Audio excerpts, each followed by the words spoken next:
వర్షాకాలం మొదలైపోయింది.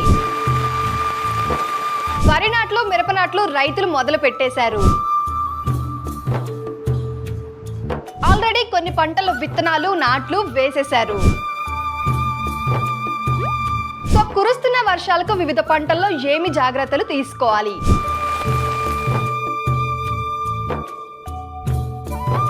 ఈ సమాచారం నేను మీకు వీడియోలో తెలియజేస్తాను. సో వీడియోని స్కిప్ చేయకుండా పూర్తిగా చివరి వరకు చూడండి. మీలో ఇంకా ఎవరైనా మన ఛానల్ ని సబ్స్క్రైబ్ చేసుకోకుండా చూస్తున్నట్లయితే ఫ్రీడమ్ ఫార్మింగ్ తెలుగు ఛానల్ ని సబ్స్క్రైబ్ చేసుకోండి. బెల్ బటన్ ని ప్రెస్ చేయడం మాత్రం అస్సలు మర్చిపోకండి. ఏమాత్రం ఆలస్యం చేయకుండా టాపిక్ లోనికి వెళ్ళిపోదాం. హాయ్, హలో, నమస్తే. Welcome to freedom farming Telugu channel. నేను మీ శిరీష కందుల.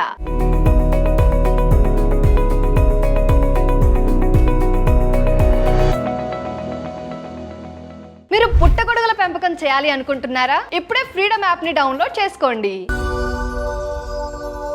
కురుస్తున్న వర్షాలకు వివిధ పంటల్లో ఏమి జాగ్రత్తలు తీసుకోవాలి చూద్దాం. భారీ వర్షాలు కురిసిన ప్రాంతాలలో పొలం నుంచి మురుగునీరు బయటికి తీసివేయాలి. అందులో కొన్ని రకాల పంటలు ఉన్నాయి, చెప్తాను చూడండి.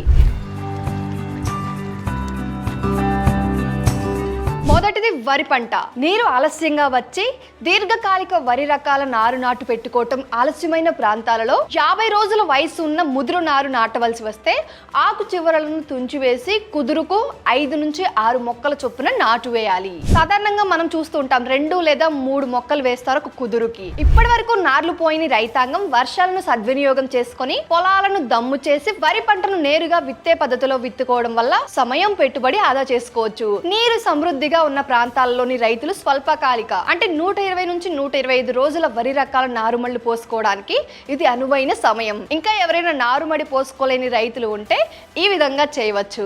25 రోజుల వయసు ఉన్న మధ్యకాలిక, 21 రోజుల వయసు ఉన్న స్వల్పకాలిక వరి రకాలను నాటు పెట్టుకోవాలి. వరి నాట్లు వేసుకునే వారం రోజుల ముందు ఎకరానికి సరిపోయే నారుమడికి 800 గ్రాముల కార్బోఫ్యూరాన్ 3G గుళికలను ఇసుకలో కలిపి చల్లినట్లయితే ప్రధాన పొలంలో పంటను 15 నుండి 20 రోజుల వరకు కొన్ని రకాల పురుగుల నుంచి కాపాడుకోవచ్చు. నాటు పెట్టిన తర్వాత ప్రతి 2 మీటర్లకు కాలి బాటను తీయడం వల్ల గాలి వెలుతురు బాగా ప్రసరించడంతో పాటు సుడిదోమ ఉధృతిని నివారించవచ్చు. అదే విధంగా రైతులు ఎరువులు, పురుగు మందులు పంటకు అందించడానికి సులువుగా ఉంటుంది.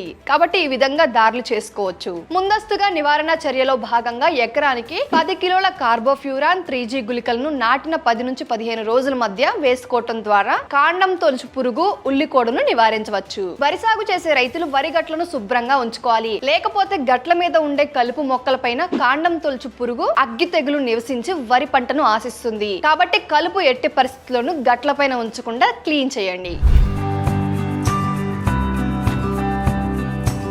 ఇక రెండోది ప్రత్తి. ప్రస్తుతం కురిసిన వర్షాలను ఉపయోగించుకొని వర్షాధార ప్రత్తి పంటలో మొదటి దఫా, రెండో దఫా పైపాటు నత్రజని, పొటాషియం ఇచ్చే ఎరువులను 20-40 రోజుల దశలో అందించాలి. ప్రస్తుతం కురిసిన అధిక వర్షాల వల్ల ప్రత్తిలో వడలు తెగులు ఆశించే వీలుంటుంది. దానికి నివారణగా వడలు తెగులు సోకిన మొక్కల మొదళ్లు తడిచేలా లీటర్ నీటికి 3 గ్రాముల కాపర్ ఆక్సిక్లోరైడ్ మందును కలిపి వారం వ్యవధిలో 2 సార్లు మొక్కల మొదళ్ల చుట్టూ పోయాలి. అలాగే పంట త్వరగా కోలుకోవడానికి నీటిలో కరిగే ఎరువులైన మల్టీకే 13:0:45 లేదా 10 గ్రాముల యూరియా చొప్పున లీటర్ నీటికి కలిపి వారం రోజుల వ్యవధిలో 2 సార్లు పంటపై పిచికారీ చేయాలి.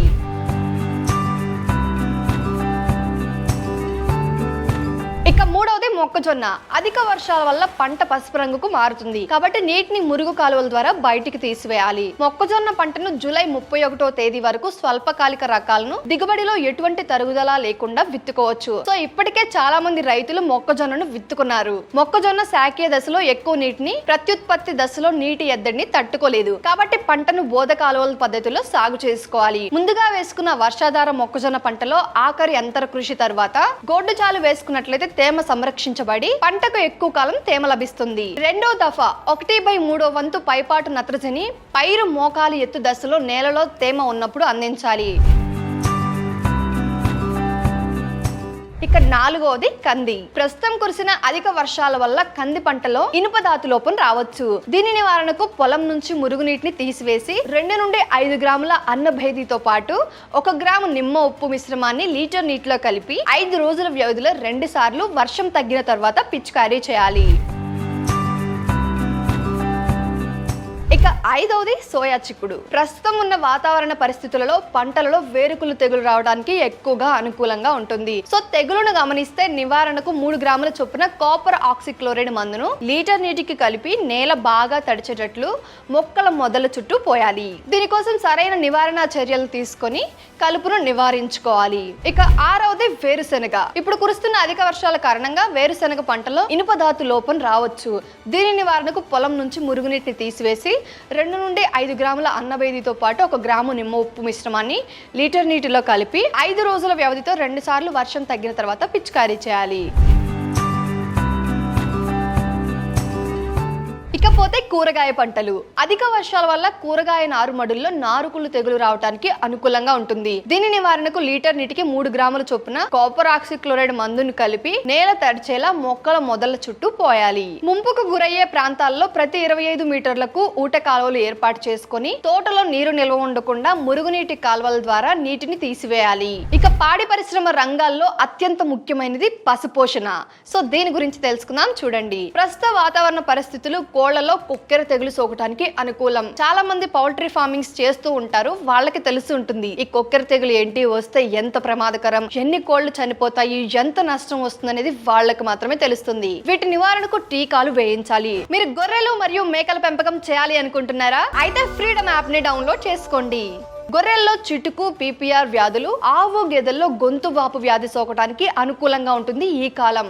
సో వీటి నివారణకు టీకాలు తప్పనిసరిగా వేయించాలి. అంతేకాదు గొర్రెల్లో నట్టల నివారణకు డీవార్మింగ్ చేయించాలి. సో జీవాలను పెంచుతున్నాము అంటే పెంచుతున్నాము కాదు, వాటికి ఎలాంటి సీజన్ లో ఎలాంటి జాగ్రత్త చర్యలు పాటించాలి వీటన్నిటిని తప్పకుండా తెలుసుకొని ఉండాలి. కాబట్టి ఈ వర్షాకాలంలో మీ జీవాలకు వ్యాపించే వ్యాధులు, రోగాల నుండి వాటిని కాపాడడానికి వాటికి తగిన టీకాలు ఏవైతే ఉంటాయో వాటిని వేయించండి. మీ ఊర్లో లేదా మీ దగ్గరలోని వెటర్నరీ డాక్టర్ సలహా తీసుకొని వీటికి నివారణ చర్యలు తీసుకోండి. సో ఇది ఇవాల్టి మన టాపిక్. ఈ వీడియో మీకు ఉపయోగపడుతుందని అనుకుంటున్నాను. మళ్ళీ మరొక మంచి టాపిక్ తో, మరొక మంచి వ్యవసాయానికి సంబంధించిన వీడియోతో మీ ముందుకు వస్తాను. అప్పటి వరకు ఫ్రీడమ్ ఫార్మింగ్ తెలుగు ఛానల్లో సేంద్రియ వ్యవసాయం ఎలా చేయాలి, సేంద్రియ ఎరువులు ఎలా పండించాలి, పౌల్ట్రీ ఫార్మింగ్, మేకల పెంపకం, గొర్రెల పెంపకం, పందుల పెంపకం, కవజు పిట్టల పెంపకం, కుందేళ్ల పెంపకం, అన్ని రకాల వ్యవసాయానికి సంబంధించిన సమాచారం ఉంటుంది. ఒక్కసారి మీరు మన ఛానల్ పేజ్ ని విజిట్ చేసి చూడండి, మీకే తెలుస్తుంది. వీడియోస్ చూసిన తర్వాత మీకు ఏమైనా డౌట్ ఉంటే ఒక్కసారి కామెంట్ చేయండి. దాని గురించి నేను తప్పకుండా మరొక వీడియో చేస్తాను. అంతే కదండి, ఫ్రీడమ్ యాప్ లో వ్యవసాయం, వ్యాపారం, పర్సనల్ ఫైనాన్స్ కి సంబంధించి 1200కు పైగా కోర్సులు ఉన్నాయి. అక్కడ ఎవరైతే అనుభవజ్ఞులైన వాళ్ళు వాళ్ళ లైఫ్ లో స్థిరపడి లక్షల్లో ఆదాయాన్ని సంపాదిస్తున్నారో వాళ్ళు మీకు కోర్సు రూపంలో గైడ్ చేస్తారు. మీరు కోర్స్ చూసిన తర్వాత కూడా ఇంకా డౌట్ ఉంటే మెంటర్ కనెక్ట్ అనే ఆప్షన్ తో వీడియో కాల్ రూపంలో కనెక్ట్ అయ్యి మీకున్న ప్రతి డౌట్ ని క్లియర్ చేసుకోవచ్చు. ఇంకెందుకు మరి ఆలస్యం, వ్యవసాయం, వ్యాపారం, పర్సనల్ ఫైనాన్స్ కి సంబంధించి మరింత సమాచారాన్ని తెలుసుకోవడానికి ఫ్రీడమ్ యాప్ ని డౌన్లోడ్ చేసుకోండి.